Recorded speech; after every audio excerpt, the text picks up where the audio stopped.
పెద్దపల్లి జిల్లా ఎలిగేడు మండలం కేంద్రంలో ఎమ్మెల్సీ ఎన్నికల ప్రచారం నిర్వహించారు. కామారెడ్డి బీజేపీ ఎమ్మెల్యే వెంకటరమణారెడ్డి పట్టభద్రుల ఎమ్మెల్సీ అభ్యర్థి అంజిరెడ్డికి మద్దతుగా క్యాంపెయిన్ చేశారు.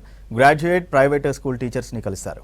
ఎమ్మెల్సీ అభ్యర్థులు మల్కా కుమరయ్య, అంజిరెడ్డిలకు మొదటి ప్రాధాన్యత ఓటు వేసి గెలిపించాలని కోరారు ఎమ్మెల్యే వెంకటరమణారెడ్డి. నిరుద్యోగ యువతకు ఉద్యోగాలు ఇచ్చే వరకు పోరాడుతామన్నారు ఎమ్మెల్యే వెంకటరమణారెడ్డి.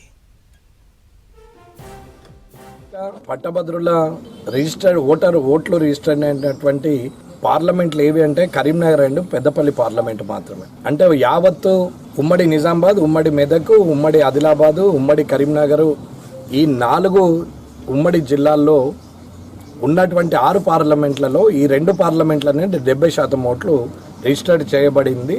అంటే దీన్ని బట్టి పట్టభద్రులు అందరూ కూడా ఎంత ఉత్సాహంగా ఎమ్మెల్సీని గెలిపించుకోవాలి అని చెప్పి గ్రాడ్యుయేట్స్ అయినటువంటి పట్టభద్రులు అయినటువంటి అందరూ కూడా ఎన్రోల్మెంట్ చేసుకోవడం జరిగింది. ఒకసారి ఆలోచించాలా, మేధావులు, చదువుకున్న వాళ్ళు, అన్నీ తెలిసిన వారు, రాష్ట్రం దేశంలో ఎలాంటి పరిస్థితులు ఉన్నాయి, కేంద్ర ప్రభుత్వం చేస్తున్నటువంటి కార్యక్రమాలు, మోదీ గారు చేస్తున్నటువంటి కార్యక్రమాలు అందరికీ తెలుసు.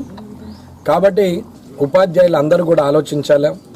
ఇప్పటి వరకు ఏ సంఘ నాయకులైనా ఎవరైనా ఎమ్మెల్సీగా గెలిచిన తర్వాత వెళ్ళి ప్రభుత్వం సంఖ్యలో కూర్చున్నారే తప్ప ఓటేసినటువంటి పట్టభద్రుల పక్షాన కానీ, ఓటేసినటువంటి ఉపాధ్యాయుల పక్షాన కానీ ఏ విషయంలో సరెండర్ లీవ్స్ గురించి కావచ్చు, ఎస్ఎల్ గురించి కావచ్చు, టీజేఎస్ఎల్ గురించి కావచ్చు, ఏరియర్స్ గురించి కావచ్చు, ఇలాంటి ఏవి కూడా మాట్లాడిన సందర్భం లేదు.